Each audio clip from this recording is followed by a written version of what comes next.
नमस्कार, स्वागत है आप सभी का द न्यूज़ नाउ में। मैं ही आनेजा आपके साथ। जहाँ एक ओर ये क्लेम्स किए जा रहे हैं, डेटा को प्रेज़ेंट किया जा रहा है कि जम्मू कश्मीर में मिलिटेंसी पहले के कंपैरिज़न में कम हो गई है। वहीं अगर इस हफ्ते देखें तो लगातार एनकाउंटर्स का सिलसिला जारी है। शुरुआत हुई इस हफ्ते की जब एनकाउंटर शुरू हुए पहले बिजोकीगंज पे देखने को मिला। 4 दिन से लगातार अनंतनाग एनकाउंटर जो है वो करनाल में देखने को मिल रहा है। हालाँकि उसमें ये भी कहा जा रहा है कि आज या कल में जो है फाइनल असॉल्ट इसका भी देखा जाएगा। वहीं आज भी बारामूला में भी ये एनकाउंटर्स जो हैं वो देखने को मिले और कुछ डेटा भी आया है वो एक बार आपके साथ साझा करना चाहूँगी। इस साल की अगर बात की जाए तो 50 से ज़्यादा ऐसे टेररिस्ट हैं, ऐसे आतंकवादी हैं जिनको हमारे सिक्योरिटी फोर्सेस, पुलिस प्रशासन के द्वारा जो है वो मार गिराया गया है। इसी सब को लेके बातचीत करेंगे, इन एनकाउंटर्स को लेके ज़्यादा अच्छे से इसको समझने की कोशिश करेंगे। आज हमारे स्पेशल गेस्ट जो जॉइन कर चुके हैं हमारे साथ ब्रिगेडियर डॉक्टर विजय सागर धीमान। सबसे पहले तो सर आपका स्वागत है द न्यूज़ नाउ में। Thank you very much for inviting me to your show. Sir सबसे पहले मैं यही समझना चाहूँगी जो पूरा हफ्ता एनकाउंटर भरा निकला, इसको आप कैसे देखते हैं? हमारे व्यूअर्स को एक बार थोड़ा-सा इसको बेटर करके एक उसकी जिस्ट अगर आप बता दें। जी। देखिए, सबसे पहले तो मैं आपको ये बताना चाहूँगा कि इस एनकाउंटर में जो हमारे ब्रेव हार्ट्स शहीद हुए हैं, जो मार्टियर्स हुए हैं, हमें उनको बहुत-बहुत श्रद्धांजलि देते हैं और उनके परिवारजनों के साथ पूरी संवेदना व्यक्त करते हैं। परंतु हैविंग सेड दैट, मैं यही कहता हूँ कि ये कोई दुःख की बात नहीं है। ये परिवार वालों के लिए दुःख की बात है वो कि उन्होंने अपना एक अंश खोया है, जो उनके लिए बहुत ही इम्पोर्टेंट एक यूनिट था। परंतु अभी क्या है कि उन्होंने वो काम किया है जो कोई भी देश का आम नागरिक नहीं कर सकता।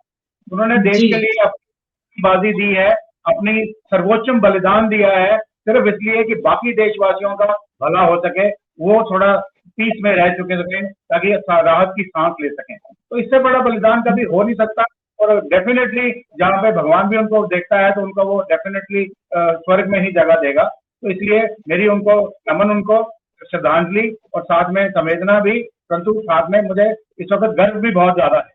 तो ये गर्व की बात है कि ये हुआ है। परंतु अब ये क्यों हो रहा है, कैसे हो रहा है, ये अब अगर आप जैसे देख रहे हैं, आपने बोला कि ये पिछले एक हफ्ते से एनकाउंटर जारी है। मैं तो ये कहता हूँ कि ये एनकाउंटर जो है ये जनवरी महीने में डांगरी से शुरू हुआ था। उसके बाद हमने देखा बट्टा दूरियां हुआ, फिर हमने देखा कांडी हुआ, फिर उसके बाद ये मंडी में हुआ, अभी नरोल में हुआ, कुकरनाग में हुआ और आज जो इन्फिल्ट्रेशन अटेम्प्ट हमने देखा है बारामूला में जो विफल कर दिया गया है। तो ये एक सीरीज ऑफ घटनाओं की एक चेन चली आ रही है। तो इस वक्त ये जो चेन जो चली आ रही है तो बहुत सारे राजनीतिक दल इसमें अपनी रोटियां भी सेकने में लगे हुए हैं और वो कह रहे हैं जी आतंकवाद फिर से वापस आ गया है। कब गवर्नमेंट का जो क्लेम है कि आतंकवाद खत्म हो गया है, ये नहीं हुआ है, ये फिर से वापस आ गया है, ऐसा कुछ नहीं है। ये आतंकवादियों की जो कमर टूटी है, स्पेशली आर्टिकल 370 के बाद। उसके पहले मैं भी उसी इलाके में ऑपरेट करता था और यूनिफाइड हेडक्वार्टर्स कोई वहां पे फंक्शन नहीं करता था और स्टेट गवर्नमेंट जो उस वक्त की गवर्नमेंट थी वो पुलिस को या दूसरी एजेंसीज को फंक्शन करने नहीं देती थी। तो रिजल्ट्स जो हमारे जितने होने चाहिए थे उतने नहीं होते थे। परंतु अब क्या है, यूनिफाइड हेडक्वार्टर काम कर रहा है, कमांड सीधी दिल्ली में है मिनिस्ट्री ऑफ होम अफेयर्स के साथ, चाहे वो आर्मी है, सिक्योरिटी फोर्सेज है किसी किस्म की, आरआर है, पुलिस है, इंटेलिजेंस एजेंसीज हैं, IB, raw, CID, NIA, SIA, सारे के सारे एक कंसर्टेड होके एकजुट होकर एक आतंकवाद को जड़ से मिटाने का काम कर रहे हैं। और उसका हमने नतीजा भी देखा है। हमने G20 बड़ी सक्सेसफुली कंडक्ट करी है, प्लस इस वक्त कम से कम 5.5 करोड़ जो फुटफॉल यात्रियों का हो चुका है। अमरनाथ यात्रा बिना किसी विघ्न के हुई, यानी कि जो कुछ भी है वो एक नॉर्मलसी को दिखाने की कोशिश कर रहे हैं। परंतु अब ये जो आतंकवादी हैं, इनके जो आका बैठे हैं पाकिस्तान में, आईएसआई हैंडलर्स हैं या दूसरे तंजीमें हैं या से खालिस्तानी जो कनाडा में बैठे हैं या यूके में बैठे हुए हैं, तो ये जितनी भी anti national, anti India forces हैं, जैसे वो जॉर्ज सोरोस है या न्यूक्लिक्स आपने चाइना का देखा है, ये सारे जो जोर लगा रहे हैं किसी तरीके से इसको भंग किया जाए। तो इन्होंने सबसे पहले कहा कि अगर कश्मीर के अंदर शिकंजा कस चुका है तो हम इसको कश्मीर से बाहर निकालते हैं, मुगल रोड लेके जम्मू निकलते हैं राजौरी पहुंच की तरफ। और आपने देखा डांगरी हुआ, और डांगरी के बाद जितनी भी हमारी सिक्योरिटी फोर्सेस थी पूरी मुस्तैदी के साथ इनके पीछे लगी हैं। उनके जितने भी हाइड आउट्स हैं, उनके सिंपथाइजर्स हैं, ओवरग्राउंड वर्कर्स हैं, उन सब की प्रॉपर्टियां जब्त की जा रही हैं, उनको अरेस्ट किया जा रहा है। तो ये इस वक्त आतंकवादी जो है वो ऑन दी रन है। और स्पेशली राजौरी पुंछ इलाके में इस वक्त जो हमारे गुजर बकरवाल भाई बहन है, वो भी अपनी ढोक मतलब जहां वो रहते हैं उनको छोड़ के वो मैदानी इलाकों में आते हैं, तो उनकी ढोक्स को भी आई मीन मॉनिटर किया जा रहा है। जो नेचुरल केव्स हैं उनको मॉनिटर किया जा रहा है, सैटेलाइट से किया जा रहा है, ड्रोन से किया जा रहा है। तो इसलिए ये इस वक्त ऑन द रन है। और सबसे बड़ी बात मैं आज आपके दर्शकों को अब लेटेस्ट बता दूं कि अभी तक हमने ड्रोन से कैश आते देखा था, वेपन आते देखा था, ड्रग्स आते देखा था। अभी अब लेटेस्ट आज हमने ड्रोन से आदमी आता देखा है। ये लेटेस्ट उनकी जो नई स्ट्रैटेजी है कि अगर एक टेररिस्ट को ग्राउंड से आप इन्फिल्ट्रेट नहीं करा सकते या किसी और दूसरे इलाके से नहीं करते, तो उसको ड्रोन के नीचे बांध के रन करा रहे हैं। तो ये सब चीजें दिखाती हैं कि उनमें कितनी हताशा है, कितनी वो उनके अंदर बेताबी है। तो ये जो अभी सारी बातें हुई हैं, ये एक सीक्वेंस के मुताबिक हो रही हैं। और मैं इसको सिक्योरिटी की फोर्सेस की तरफ से रिएक्टिव ग्लांस नहीं मानता, बल्कि ये एक एक्टिव ग्लांस है। बल्कि इस वक्त जो आतंकवादी हैं वो रिएक्टिव मोड में है, वो भागे हैं इस वक्त। अब भागते किस समय, अगर आपने, जैसे मुझे कल भी किसी ने बोला कि देखिए हमने दो आर्मी ऑफिसर्स, एक पुलिस ऑफिसर, 2 जवान उधर, एक उधर हमने खो दिया। तो देखिए ये एंटी टेररिस्ट ऑपरेशन जो है, काउंटर टेररिस्ट ऑपरेशन जो है, इनमें ये प्रॉब्लम रहती है क्योंकि इंटेलिजेंस आपके पास होती है और जो कि छुपने का तरीका है ये बिल्कुल एक कुछ कोई फॉर्मेडेबल तरीका नहीं होता है। ये कहीं से भी कहाँ पे जिसको मौका मिल जाए वो कर लेता है। जैसे सुनजू जो चाइना के बड़े थिंकर रहे, उन्होंने बोला है कि initiative is always with the attacker. तो उनके पास इनिशिएटिव है, वो जंगलों में छुपे हुए हैं, कंदराओं में छुपे हुए हैं। अब हम उन कंदराओं को पकड़ने जा रहे हैं। अभी हमको अभी सारा मालूम नहीं है क्योंकि अंडरलेटिंग टेरेन है और थिकली वुडेड फॉरेस्ट है, वो कहाँ छुपा हो सकता है, इसका 100% जायजा लगाना नामुमकिन है। तो इसलिए इस किस्म के ऑपरेशन में अगर आपने थोड़ा बहुत आपको नुकसान हो भी जाता है तो दैट शुड बी एक्सेप्टेबल। उसको कोई राजनीतिक विषय नहीं बनाना है कि भाई आपने पाकिस्तान से बातचीत करी। ये सब चीजें बेमानी है। जहां तक मिलिट्री ऑपरेशन है, सिक्योरिटी फोर्सेस ऑपरेशन है, वो उनको आपको पूरा करने देना चाहिए। जी, जैसे आपने कहा कि पॉलिटिक्स भी इसको इस पूरे मामले में देखने को मिल रही है। वहीं इससे पहले ये वही पॉलिटिशियंस थे जो खुद क्लेम कर रहे थे कि हाँ, कश्मीर का माहौल बदला है, अब यहाँ पे भी पीस जो है वो देखने को मिल रहा है।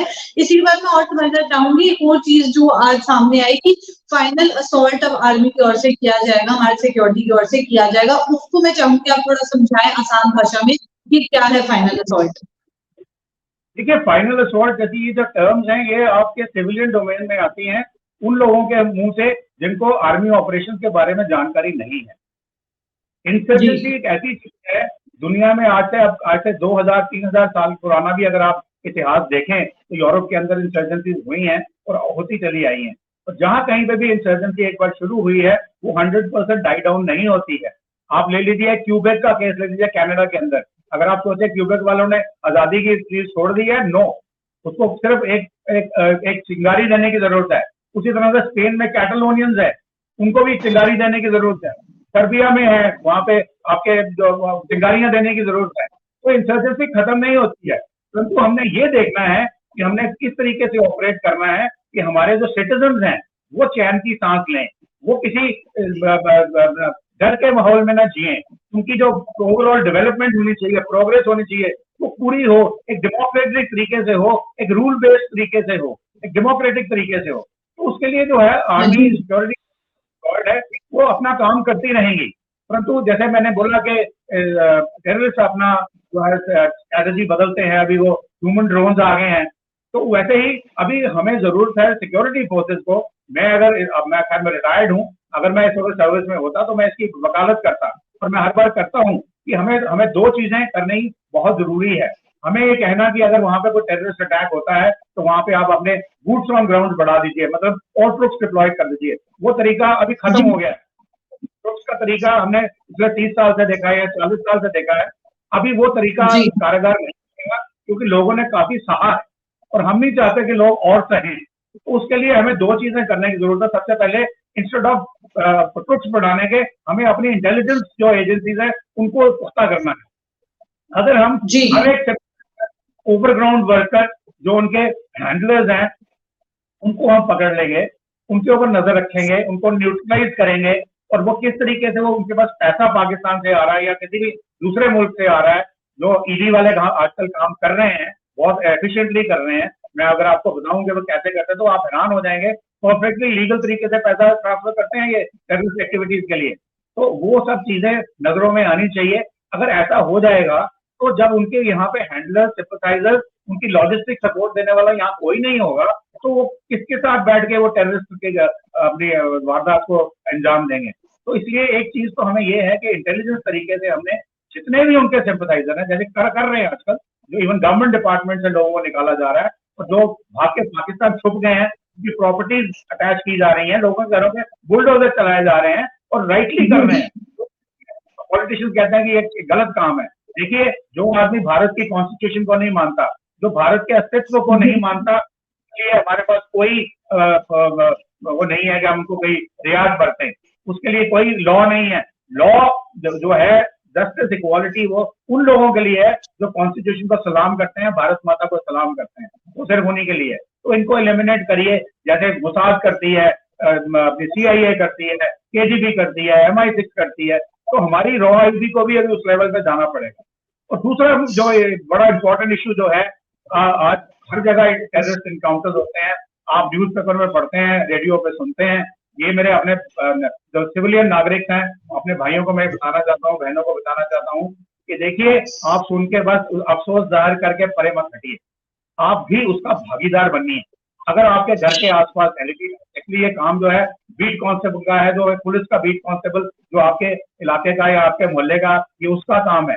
परंतु हमारे जो पॉलिटिशियंस ने इतनी सिक्योरिटीज दे रखी है अनऑथराइज तरीके से, उनको जगह जगह डिप्लॉय कर रखा है, एज ए रिजल्ट वो अब इस काम के लिए अवेलेबल नहीं है और वो ना आएंगे क्योंकि पॉलिटिशियन नहीं बदलेंगे। तो इसलिए हमें एज ए सिटीजन हमें आप नजर रखनी है कि हमारे घर के आसपास कौन जा रहा है, कौन आ रहा है। अगर किसी के घर में कोई आदमी आया है या औरत आई है तो उनके क्या रिश्तेदार हैं, किस लिए आए हैं, पाकिस्तान से आए हैं, कहाँ से आए हैं, तो ये सारी इंफॉर्मेशन होनी चाहिए। और जैसे ही कुछ पता चले कि कोई भी गतिविधि ऐसी लगे जो थोड़ी सी डूबियस लगे, थोड़ी सी ठीक ना लगे, उसका immediately local police, local BSF, local army, राष्ट्रीय राइफल, कोई भी आपकी जो भी एजेंसी है उसको रिपोर्ट करिए। क्योंकि उस तरह अगर आप रिपोर्ट करेंगे तो ये जो लोग जो इनकी मदद करते हैं, और मैं ये नहीं बोलता कि उनकी मदद करने के लिए सारे पाकिस्तानी बने हुए हैं, नहीं, मदद करने के लिए कुछ लोगों को डराया भी जाता है, गन के जोर पे भी डर जाते हैं और उनको पैसों का लालच दिया जाता है या फिर उनको धर्म का वास्ता दिया जाता है। तो इस तरह के जो प्रलोभन है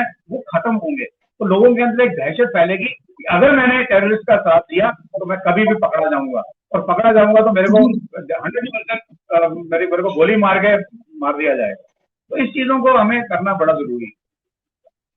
जी, वही जैसे आपने मेंशन किया कि लोकल के बारे में, तो यहाँ पे एक ये भी अपडेट आया था अनंतनाग एनकाउंटर को लेके कि एक्सपेक्टेड है कि एक लोकल भी इन सब के साथ मिला हो सकता है, जो 2 से 3 टेररिस्ट छुपे हुए हैं उनके साथ एक लोकल भी इन्वॉल्व है। इसी के बारे में और भी समझना चाहूंगी आपसे। पहले G20 हुआ, अमरनाथ यात्रा, मचेल यात्रा, टूरिज्म पीक पे देखने को मिला।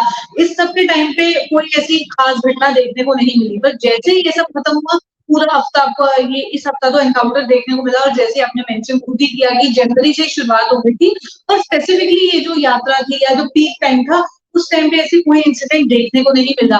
तो आपको क्या लगता है इसका रीजन क्या है कि उस समय में ज्यादा सिक्योरिटी डिप्लॉयमेंट थी तो लोग छुप के बैठे हुए थे, और अब जब थोड़ा सा डिप्लॉयमेंट कम हो गई है वहां पे उतनी सिक्योरिटी नहीं रही तो ये लोग और एक्टिव हो गए हैं? जी देखिए, आपके सवाल में आपने 2 चीजें पूछी हैं। सबसे पहले आपने पूछा कि जो लोकल उनकी हेल्प करते हैं। अभी आप भट्टा दूरिया में केस दीजिए, भट्टा दूरिया में क्या हुआ, जो आर्मी के जवान थे वो एक ट्रक के अंदर खाने पीने का सामान लेके जा रहे थे अपने मुसलमान भाइयों के लिए, सिविलियंस के लिए। जब इफ्तार की पार्टी से रोजा तोड़ने तो उनके लिए इफ्तार पार्टी करने जा रहे थे, अब उनको मारा गया। इसका मतलब क्या है कि वो अपने धर्म के मामले में भी कोई वो नहीं है।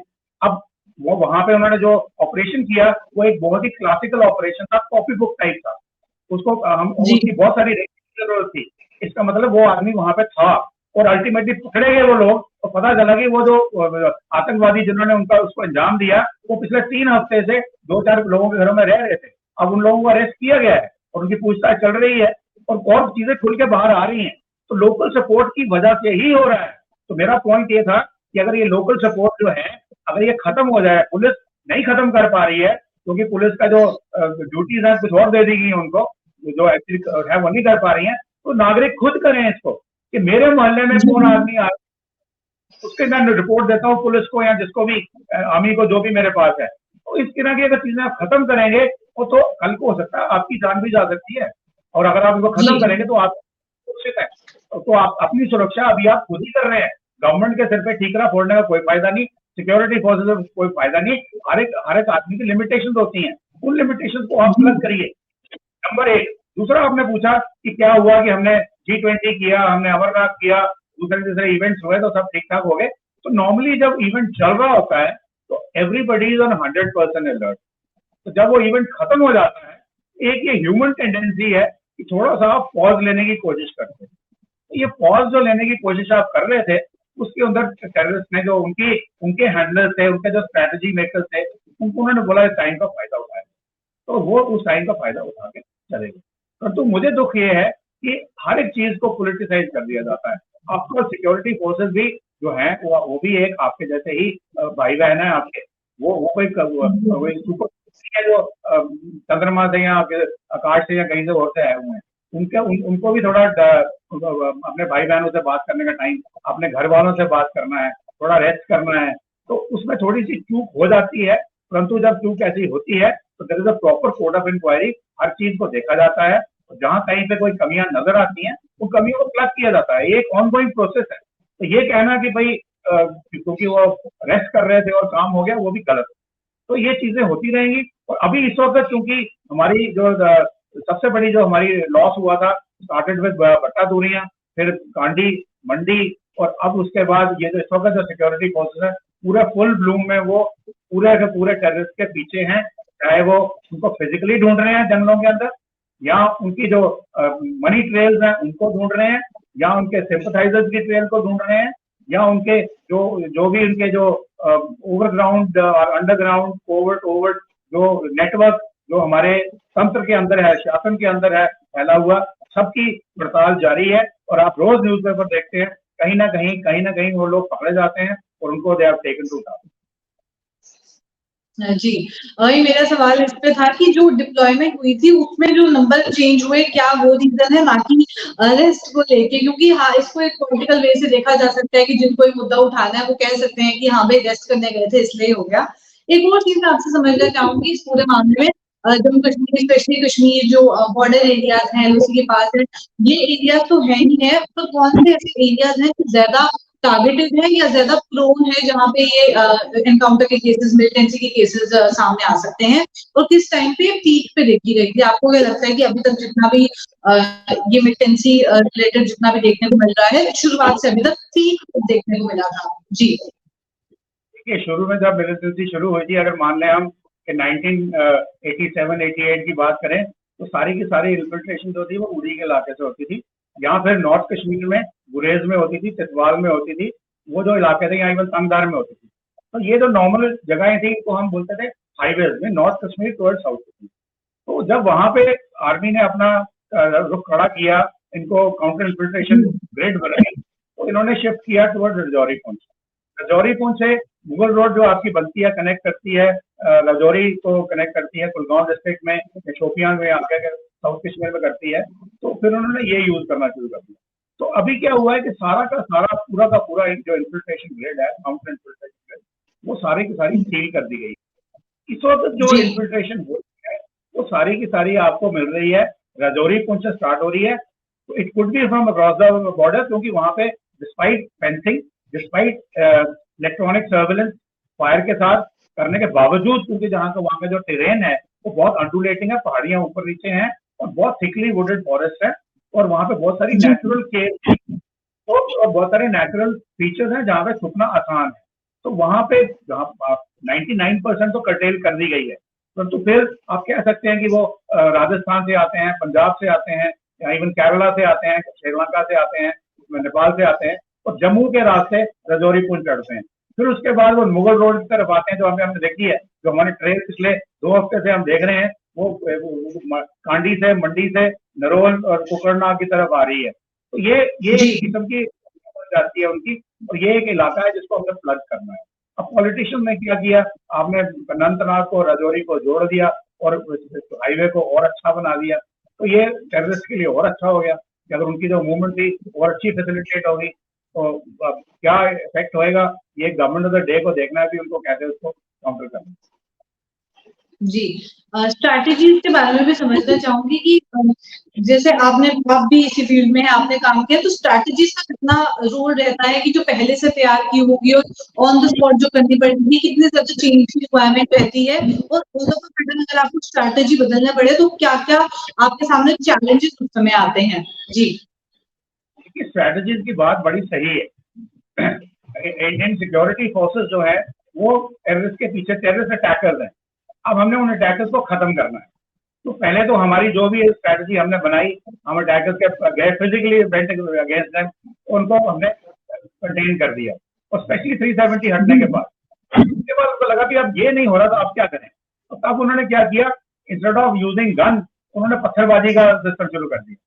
अब पत्थरबाजी जी, शुरू कर दी, और यहाँ पे हमारा नैरेटिव था कि फॉरेन मिलिटेंट्स हैं, पाकिस्तान से आ रहे हैं, तो पाकिस्तान भेज रहा है, तो उन्होंने स्ट्रैटेजी बनाई कि हम लोकल करें। अब लोकल रिक्रूटमेंट कैसे करें, तो उन्होंने क्या करना, जब किसी टेररिस्ट ने की मौत होनी, तो उसका जो जनाजा निकलना, वो एक किस्म का एक रिक्रूटिंग प्रोसीजर बन गया।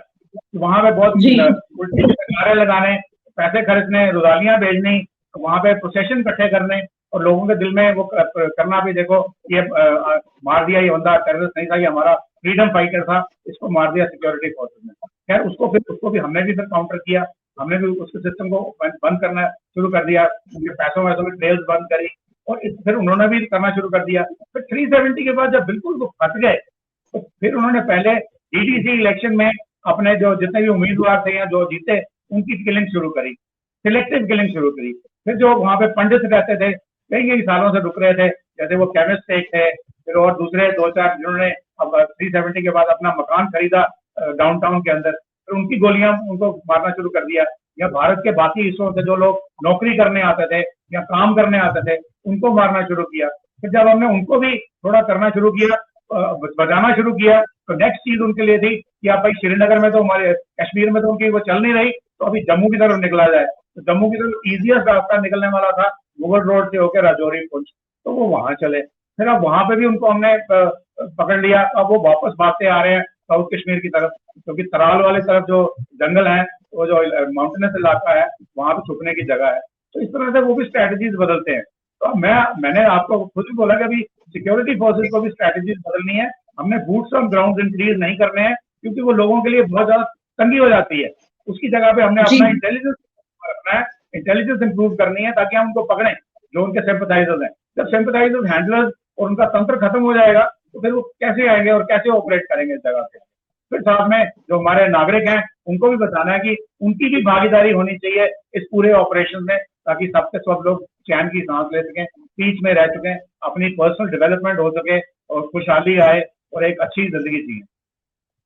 जी। चलिए, ये तो बात रही एनकाउंटर को लेके, पूरा फिजिकल एस्पेक्ट से लेकर हर एक चीज जो डिस्कस की, और आपने काफी अच्छे से समझाई। एक आम व्यक्ति के समझने के लिए बहुत ज्यादा जरूरी भी है कि इस समय जो एनकाउंटर्स को लेके क्या सूरत हाल बना हुआ है। और आखिर में मेरा सवाल आपसे रहेगा, क्या ये जो एनकाउंटर्स हुए हैं, इसका कोई इम्पैक्ट इलेक्शंस पे देखने को मिलेगा? क्योंकि इलेक्शंस की तैयारियां भी इस समय जोरों से चल रही हैं, तो क्या कोई रिलेशन इनका बिठाया जा सकता है? देखिए, मैं आपको जहां तक एनकाउंटर्स का सवाल है, मैं पहली बात तो आपको ये यकीन दिला रहा हूँ कि सिक्योरिटी फोर्सेज ने पूरा का पूरा इसका बदला लेना है, जी, और वो ले रहे हैं और छोड़ेंगे नहीं। अब रही बात इलेक्शन की, इलेक्शन में भी ये डिसरप्शन करने की कोशिश जरूर करेंगे, 100% करेंगे। परंतु इलेक्शन के टाइम पे क्या है कि जब सिक्योरिटी जाती है, वो भी थोड़ा एक प्लान तरीके से होता है, और जो कैंडिडेट्स भी इलेक्शन में आएंगे, वो भी कुछ अपने प्रिकॉशंस लेकर के आएंगे। तो मुझे नहीं लगता कि इस किस्म की जो अगर छुटपुट घटनाएं अगर होती भी रही, तो इलेक्शन फिर भी स्मूथली चलेगा। क्योंकि वहां पे जो जैसे हमने अमरनाथ में सिक्योरिटी करी या G20 में करी, तो इलेक्शन में भी सिक्योरिटी उस किस्म की होगी, उस किस्म की स्ट्रैटेजी फॉलो की जाएगी। तो मुझे नहीं लगता इलेक्शन के ऊपर कोई असर पड़ने वाला है। जो डेमोक्रेटिक इलेक्शन होनी है, अभी लोकल बॉडीज की हो रही है, अर्बन लोकल बॉडीज की, और उसके बाद शायद हो सकता है स्टेट असेंबली की भी हो, और उसके बाद अपनी पार्लियामेंट की इलेक्शन भी होंगी। तो इलेक्शन चलेंगी एज प्लान, एंड इनके पास इतना दम नहीं है कि आप ये हमें इलेक्शंस में डिस्टर्ब। जी चलिए इसी के साथ इस सेशन को एंड करते हैं और जाते जाते हम हमारे व्यूअर्स को अगर कोई मैसेज देना चाहें। जी मेरा मैसेज यही है गवर्नमेंट ऑफ द डे को कि आप इंटेलिजेंस जो आपका तंत्र है उसको स्ट्रेंथन करिए और उनको बोलिए आप एक्चुअली प्रोएक्टिव होकर के इनके पीछे जाइए। और दूसरा मैसेज है आम नागरिकों को कि आप भी इसको तमाशा मत देखिए, भाई पेपर में पढ़ लिया, सुन लिया, बात कर लिया, अफसोस जाहिर कर लिया, आप इस तंत्र का हिस्सा बनिए, एक्टिवली पार्टिसिपेट करिए। कहीं पे भी अपनी आंख नाक कान सब खुले रखिए, कहीं पे भी कुछ भी संदिग्ध घटना कोई नजर आती है, कोई संदिग्ध मूवमेंट नजर आती है, तो संदिग्ध आदमी नजर आता है, उसकी रिपोर्ट इमीडिएटली करिए, जो भी आपके पास नियर सिक्योरिटी फोर्स। जी बहुत बहुत शुक्रिया हमारे साथ ज्वाइन करने के लिए। तो ये थे ब्रिगेडियर डॉक्टर विजय सागर धीमान हमारे साथ। ऐसे कॉन्वर्सेशन लेकर आपके साथ फिर मुलाकात करूंगी। अभी के लिए दीजिए इजाजत। Thank you so much. जय हिंद, जय भारत।